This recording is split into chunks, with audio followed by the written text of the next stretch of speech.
Okay, I went live. Okay, hold on. I gotta just make sure I catch you. Once I get you on TikTok, we can go. Let's see.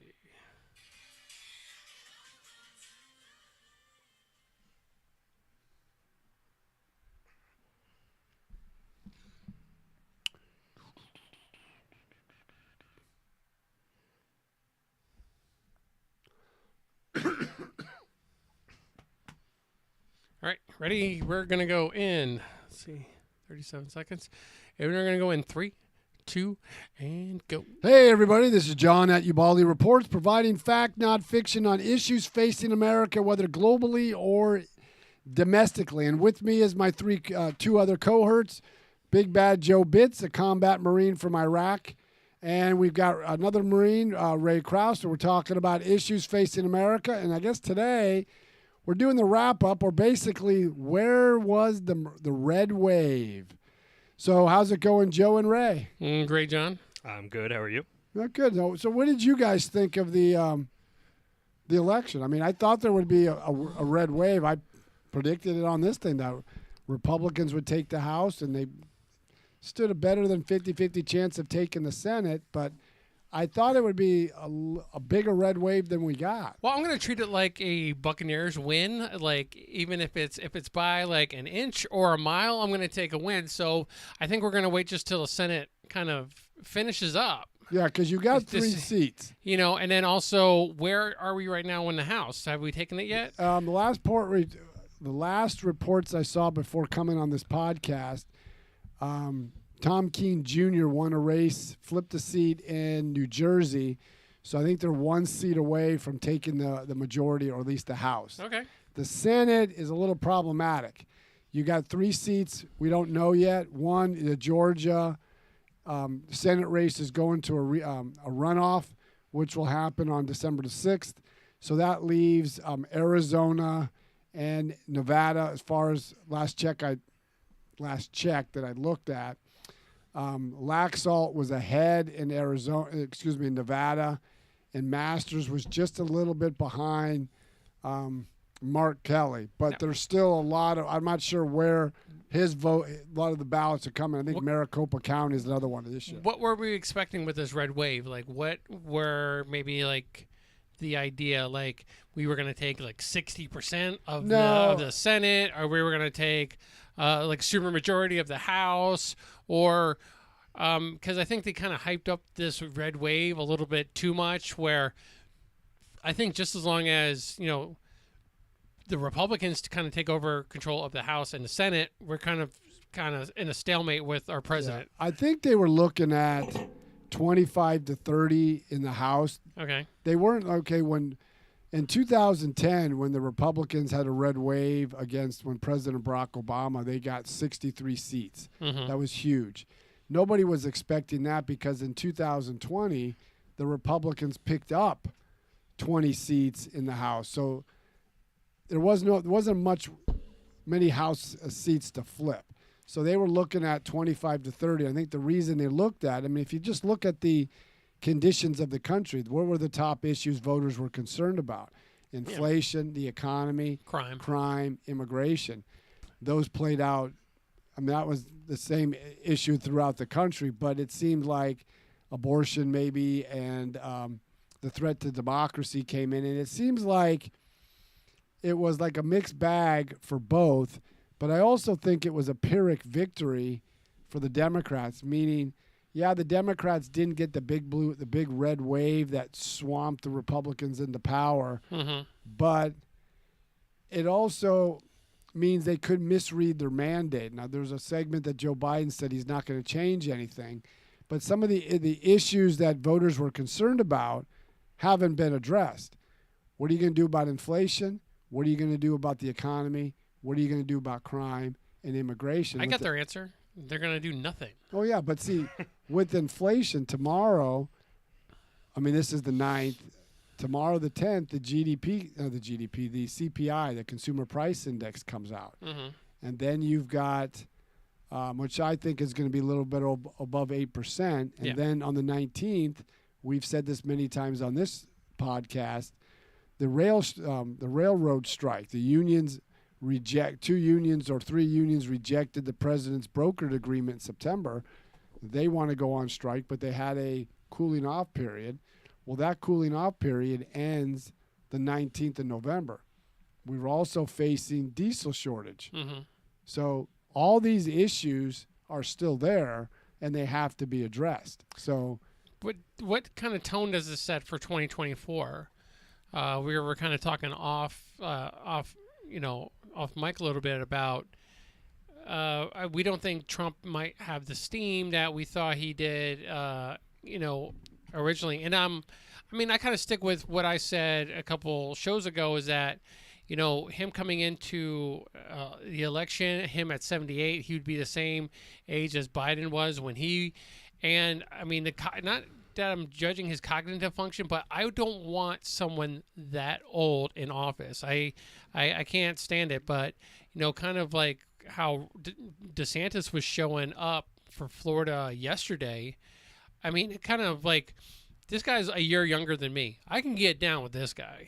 But see, the thing is with Donald Trump, there was an article in Real Clear Politics, and Real Clear Politics is an aggregate, a lot of both liberal and conservative news articles and columns and opinions. And this guy wrote an article, and he titled it, "Dear Donald Trump." Yeah. He goes, "I supported you wholeheartedly. I don't regret that decision in 2016 and 2020. I thought you were the best for the country. But you did something that you flipped the parties. You've made the Republican Party the party of the working class, and facts will play that out, where the Democrats are now the party of the elites, the academics, the media, the financial institutions. And what you need to do, we need somebody who can go 8 years. If you run for president and you're so polarizing to the Democrats, and this played out in this midterm election, anybody that was aligned, there's some candidates like J.D. Vance won and others, but not a lot of candidates who were supported by Donald Trump won. Yeah. And maybe Merritt Oz and he lost, but a challenger that he beat in the primaries, maybe if he would have won instead of Merritt Oz, that could have flipped that seat. So what he's saying is, we got that, but you're polarizing. You can help the party, but you can also help the country by getting somebody into office who can serve 8 years, put conservative principles there, but help solve get us back to energy independence that you had. Yeah. Get the inflation down, get some of these others. So basically he was saying, put your ego in the drawer, look at what's best for the country. Yeah. Not what's best for you, and don't try to score political points. And I think I'm just like, the way it's going to be is like, I'm going to vote for maybe whoever I think the best candidate is other than Trump, until if Trump happens to be at that point, then I will. But I think, like, for me, especially with him kind of like, in a way, kind of threatening our governor. See, that's the thing is, I don't like that part. I didn't like. You're going to throw dirt. I mean, come on. Yeah. The Ronald Reagan analogies, I mean, it's gone, but don't criticize fellow Republicans openly. And the reason I would like to see, and it showed out with the Republican governors. You had Greg Abbott in Texas, you had Brian Kemp in Georgia, and you had Ron DeSantis in Florida. Competence played out. I think the public wants competence. And the reason I would like to see Ron DeSantis run, he's younger. He's proven that he can handle as an executive position. He was a veteran.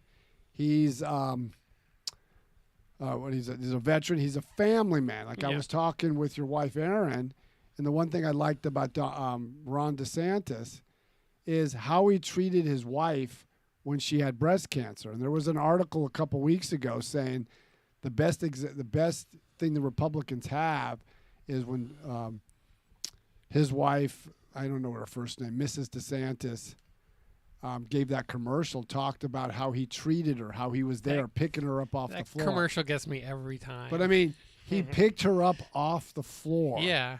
As he was raising small children, and he loves his wife. And he was running a state. And the thing I like about DeSantis as well is that his whole mindset as a governor, and as he's showing leadership, he is doing what's best for Florida. Correct. Yep. And anything when it comes to bettering Florida, he will do whatever he can in order for that to happen. And the same thing I think would apply once he is president. He's like, I don't care if it's right or wrong or indifferent about it. He's like, I'm here for the American people. I don't care if you have a D or you have an R. If this is good for Americans, this is what we're going to do. Example, look what he did with the schools. Your wife was telling me about how your daughter got to go to a charter school. That was because of Ron DeSantis. Yeah. And we need to start getting people who look at what's best for America and not what's best for the ego. Now, Donald Trump can help out and really galvanize the population to support this. But, I mean, I think it's time to move on and get younger people in. Let's get a diversity thing. We're starting to change. The Republicans have become more diverse now. Yeah.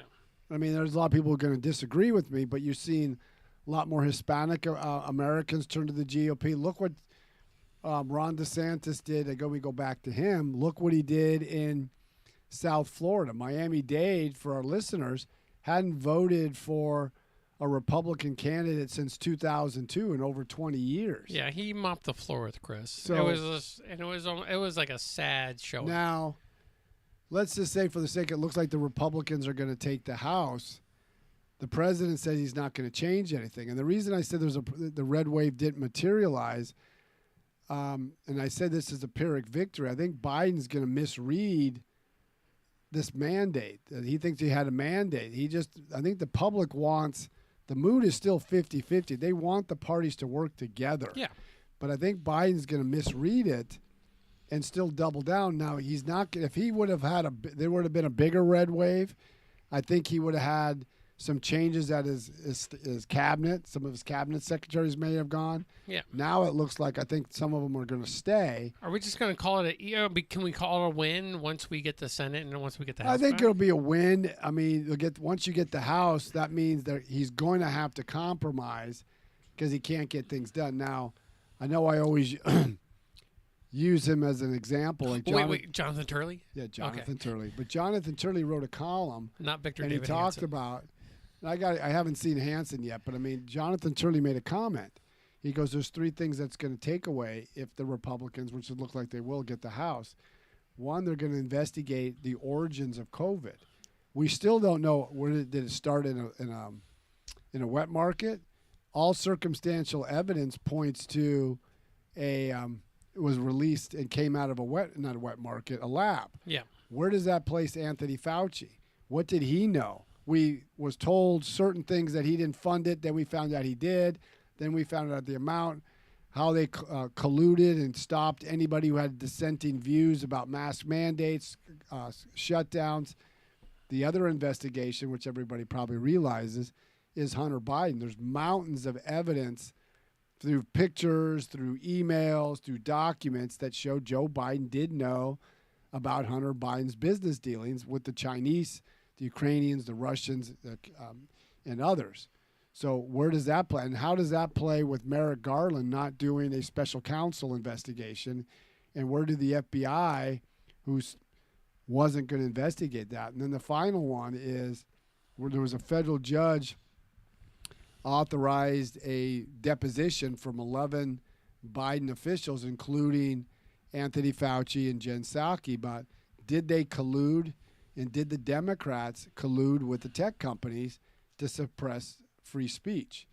Because they know you can't suppress the First Amendment as a government, but by you colluding with the tech companies, that is, again, a violation of the Constitution, whether directly or indirectly, you are stifling free speech. So there are all those three investigations. We'll have to see how that plays out. So do you think the midterms kind of play out almost like the Winter Olympics? Like they're going on, but nobody's really paying attention to it? Or for right now, the American people, I mean, for the pundits, it keeps going on. Right now, it's November the 9th. Now everybody's indirectly start to gear up. They're starting to kind of make rumblings, looking forward. You'll know more after January 1st is the presidential run. Yeah. You'll start to see that.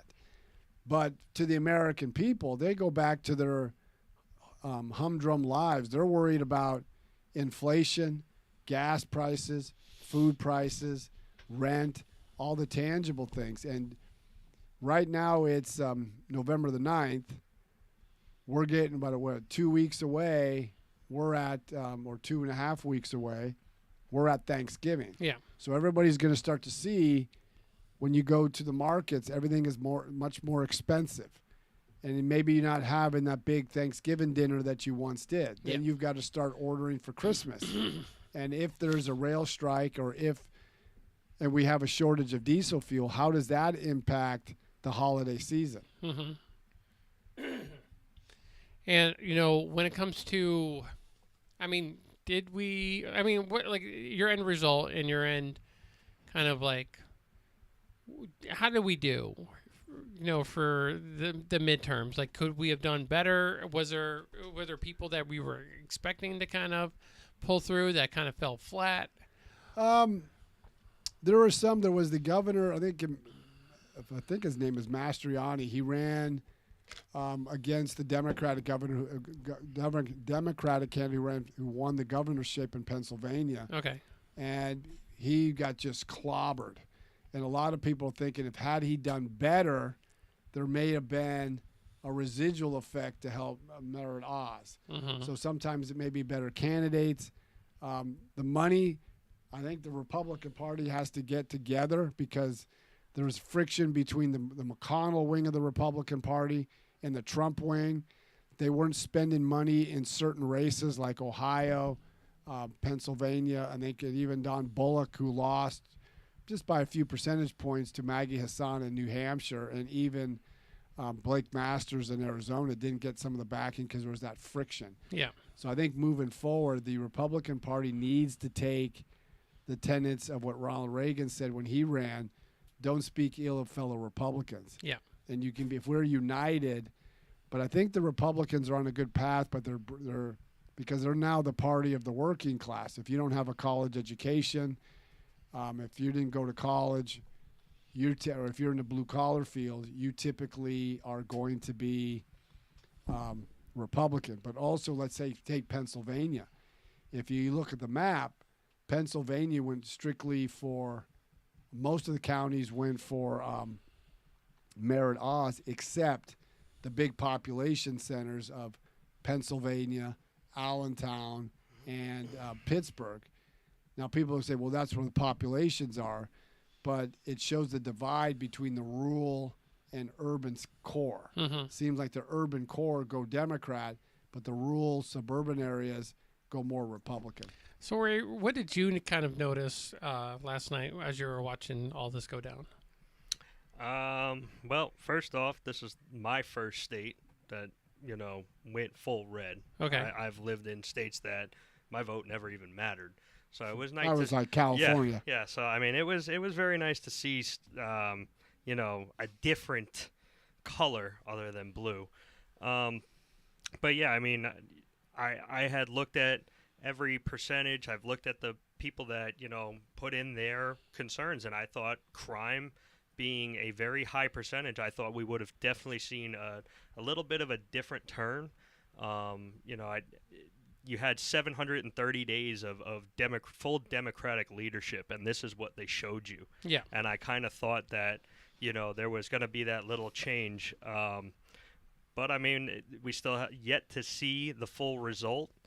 In my kind of specialty on what I do and where I want to go in career, I do know that there is some bills in that Senate that are looking to be – that the president is hungry to sign. And I kind of thought that would have been a very key factor on some of the votes. Yeah, I can see that. We have an assault weapons ban in that Senate. We have other ATF stuff in that Senate that are looking to pass the Senate. Mm-hmm. And I kind of thought that, with how this country has changed more pro-gun, more pro-Second Amendment, we would have seen. Well, I think it's not that it became more pro-Second Amendment. I just think they saw with all the crime, and they see like in New York, we had a guy that came into the shop that I work at, and we deal with. I'm not law enforcement, but we deal with law enforcement. But he said that when you go into a gun store in New York, you have to show a card that you're authorized to handle weapons. Yep. I thought that was a little over the top, but I would have thought certain things like that. Now, the other thing is, for the Democrats, let's just say for the sake of argument, the Democrats do pull out 2 of those remaining Senate seats of the 3, and they get 51 senators. Do they abolish the filibuster? And that they won't be able to pass everything because the House would have to go along with it. But do they get rid of the filibuster? Those are questions that we don't know. There's a lot of issues that have to be addressed, even though it didn't go the way I thought it was with all these other issues outstanding that we mentioned earlier. What direction does the president go? And now he's running. He said he's running for re-election. This emboldened him because he didn't do as bad in his first midterm elections that Obama and Bill Clinton did. This emboldens him to think he can run. What Democrat will challenge him? Is it Gavin Newsom? Is it Gretchen Whitmer? Who challenges him? That's to be seen, because he'll be 80. He's 80 now. He'll be 82 when he's running for president. He'll retire at 86. So he'll be out of there in 86. Oh, Does he man. run again? That's scary. And, okay, that's why I think, and even some Democrats, they don't want, if you look at the polls, Democrats, they want to move past the Trump Biden era. Get different candidates. It's almost like I agree with that. It's almost like in 2016 when there was a potential that Jeb Bush, before Donald Trump got hold, that he was going to get the nominee, and people were like, "Do we really want to go Bush Clinton again?" Yeah. I mean, can we get different candidates? Yep. Now it'll be interesting to see who are the new class of Democrats, because the progressives gained a couple seats, so that squad has gotten larger. I think they're up to 10 seats, or 10 in the House. I don't know with that statement, because I feel like that would be right, because back in 2020's election, you had Joe Biden, and then everybody else was some sort of, different background, and they didn't choose that. They chose the old white guy. Well, I think they did because they didn't want Bernie Sanders, because they thought he would do well in the general election. So they got him, and I don't have any facts to put this together, but I think what the Democrats wanted, Joe Biden gets in, he picks a progressive vice president, which he pitched Kamala Harris, and then they would slowly push him out, and Kamala Harris would jump into the presidency, and they would get the progressive in the presidency without having to go through the electoral process. But I think the problem was that our vice president's an idiot. Kamala Harris is, I hate to use this term, is incompetent, because she's not intelligent. She's just lazy. If you look at her background, she didn't have to earn anything. Everybody just gave her positions, whether she was when she was the girlfriend of a prominent Democrat, she was given key positions that really didn't do anything but paid really well. They groomed her to be the district attorney in San Francisco. Then they groomed her to be the attorney general in California, and everything went her way.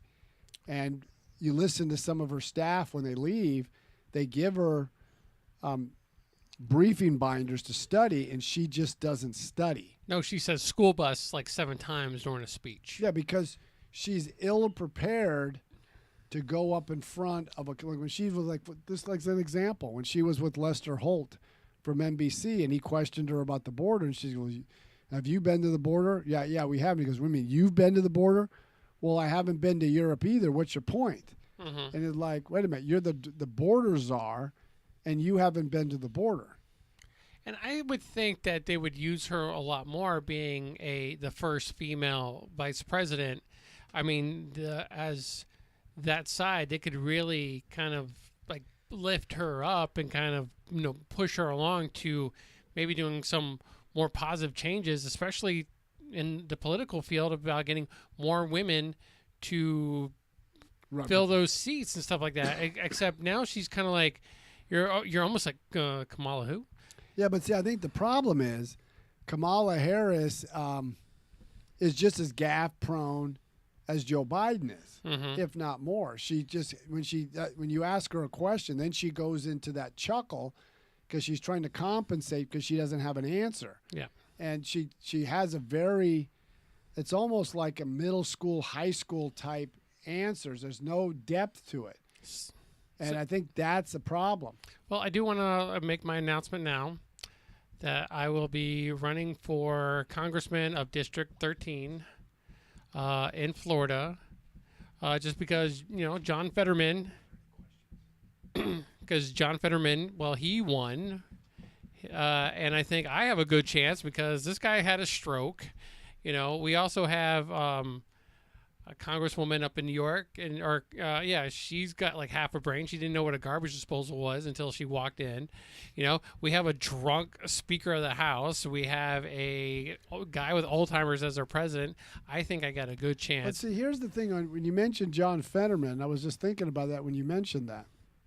He won by not having any debates until the 27th of October. The state of Pennsylvania was voting 3 weeks before that. He was pressed on, show us your medical records or let's have your doc. Didn't do any of that. So I think the problem the Democrats are going to have now, if he can't fill his position as senator because his stroke takes over, they're lucky they have a Democratic governor who can replace the replacement. But that person would only fill the position of Senate until 2024. So wouldn't that be his wife? Isn't that kind of speculated? His wife's gonna. Well, but either way, it's up to the governor to pick if something happens to John Fetterman. But let's just say something does. Then the argument's going to be is, why didn't we know this? If I was a voter of Pennsylvania, and we just elected a senator, we don't know anything about his medical history, especially a stroke is very debilitating. My dad had a very mild stroke, and it did affect his verbal. We don't know the extent. Ray had a stroke, and you can see how that affected him. Yeah, but okay. But we don't know the extent of John Fetterman's condition. So let's say he goes to the Senate. He's going to be having to discuss and work and debate and push legislation through. You can't keep doing it by closed captioned. How long is he going to have closed caption? We just don't know. So did the media do its job? No, the media needs to go back to the Society of Professional Journalism ethics code, and it breaks down by bullet points. They need to hold both sides accountable for making statements, their policies, and what they're going to do, but they don't. Like they downplayed the crime. They look how they handled the John Fetterman campaign. They never had any tough interviews with him. They never did anything. They gave him, like when that one NBC reporter who questioned him on an interview, she even said that when I talked with him, it just sounds like he was unsure, didn't understand what I was saying. She was vilified by the journalistic community, and she was doing what she was doing as a journalist. But like, they didn't cover anything about Hunter Biden. This is directly related to Joe Biden, the crime issue. Look at immigration.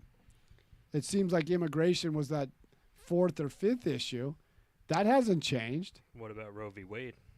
Even Roe versus Wade. Well, here's the best example is Medicare, and Joe Biden said it again, Medicare and Social Security. How many times did candidates across the political spectrum say that the Republicans want to cancel or eliminate Social Security and Medicare? Even the Washington Post gave that to Joe Biden as the bottom of the Pinocchio list. I mean, it was surprising it came from the Washington Post, but how many people would fact check the Democrats saying no Republican ever said cut Social Security and Medicare? Rick Scott, the senator from Florida, said we need to reform it, when most people don't know. Social Security only has about 6 to 8 years left, and then it's insolvent. Medicare is broke at 2025. How many people knew that? And that's not me saying that. That's the Social Security and Medicare actuary that monitors these programs. And the Democrats have moved about $800 billion from Medicare to shore up Obamacare. It's almost like if you took everybody's Social Security, put it into a 401k, would you have a better return? Well, actually, no, not with this administration. But Not yet. if you tie it to like the stock, I'm not saying that's the answer. But what you're saying is if you go to the stock, it comes down, but eventually over time it goes up. Yeah. But the problem people need to understand, no Republican ever said cut Social Security or Medicare. They said reform it. And the Democrats always say that means you want to cut it. I never said that. Mm-hmm. Nobody ever said that. But people don't know, and I wish the media would do its job, is Medicare is broke at 2025. Yeah. Social Security got about 32, the latest, 2030, because of the recessions and the economic downturn. Did anybody ask that or investigate why $800 billion was moved from Medicare to shore up Obamacare? Mm-hmm. That wasn't addressed. What about the border? We had 4 million illegals cross that border. 179 were caught on the terror watch list. Over 1 million gotaways. How many were there on the terror watch list that we didn't capture? Yeah. But that hasn't been addressed. So, John, if anybody does want to address it, how can they go ahead and get a hold of you? You can get a hold of us by going to ubaldireports@gmail.com. That's ubaldireports@gmail.com. Or you can check us out on our social media platforms, Instagram, Twitter, obviously TikTok, Facebook, Instagram, and others. You can look us up by going to all the streaming sites where the podcasts are held and check us out. Leave comments. Let us know what you think. Also, let us know what you want to discuss, and keep following Ubaldi Reports. Now, Joe wants to give a shout. I like to give a shout out to his American Gunslingers. Yeah. So great pot, a little more edgier than this, a lot more edgy. Throw some booze in there, and they're going great. Yeah, so if you want to listen to us, Ray and I, we do a podcast called All American Gunslingers. We talk booze, we talk guns, and we put a little something on the end, all different types of different weeks. So if you want to go listen to that, you can you can hear us on all streaming platforms. That's Facebook, Twitter, YouTube, TikTok, or Twitch. And then if you want to watch us live, we're going to be on TikTok, we're on Instagram, and you can catch us on all the social media platforms at allamericangunslingers.com. Also, Ray is a avid gunsmith. He also loves the Second Amendment, and he has his own notary. So if you want to get a hold of him for any of those, how can you do that, Ray? My email is raymond.aags@gmail.com. Yes, notary, gunsmithing, Second Amendment, gun control, all of it. We can discuss that even further into depth. And then we are also looking forward to putting in a gun range here in the west side of Florida very soon. We are discussing plans, and we look to be going to SHOT Show in January as well. But the one thing when you talk to Ray about firearms, he could also, especially because I know I work at a gun shop that we sell firearms. Not a cop. Not a cop. But there are individuals that come in who are wanting to buy a firearm for the first time. It's more than just what type of firearm, but maybe you can ask him questions. What should I avoid when I go into a firearm shop? Because sometimes it can be intimidating if you don't know much about firearms and you're dealing with people that do. He can give you, this is what the questions you should be asking. This is the questions you should, or things you should be looking out for, just to make sure that you have a great firearm experience when you buy one, and to make sure someone doesn't sell you something just because they can make a sale and you're paying the bucks. I had a friend's friend did that, went to a firearm gun shop. They sold her a firearm, but it was a little bit more involved than she probably should use, being a first-time gun owner. Yep. So, all right, everybody, have a great day, and we will talk to you soon. And keep following Ubaldi Reports. Till next time, keep following Ubaldi.